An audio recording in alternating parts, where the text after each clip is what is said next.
Mega சிட்டியை காப்பாற்ற அளவுக்கு இது பவர்ஃபுல்லான ஒன்று தான். வெளியேந்து வர சிக்னலை தடுக்க ஒரு ஷீல்டாக கூட பயன்படுத்தலாம். மற்ற ரோபோட்ஸ் மாதிரி வில்லிக்கு இன்ஃபெக்ஷன் பரவாமல் இருக்குதா இது ஒர்க் ஆகும். நமக்கு இருக்க கடைசி வாய்ப்பு இது மட்டும் தான். இது ஒன்றும் கடைசி இல்லை. நான் இருக்கேன். என்ன புரியல? நான் வெளியே போய் அங்கே அவங்களோட சண்டை போடுறேன். ராக், நான் உன்னை இவ்வளோ கஷ்டப்பட்டு உருவாக்குனது உதவ. உங்களுக்கு உதவியாக இருக்குதான் நான் ஹீல் பண்ணுறேன். உங்களுக்கு லேபில் மட்டும்தான் ராக். வெளியே சண்டை போட இல்லை. அதுக்கு இந்த மாதிரி பெரிய ரோபோட் தான் வேணும். நான் உன்னை வெளியே அனுப்பி உன்னையும் இழக்க விரும்பல.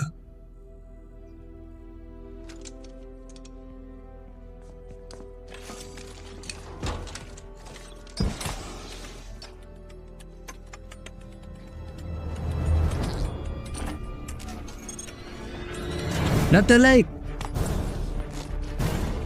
டாக்டர் லைட், ஹே இங்கே பாருங்க.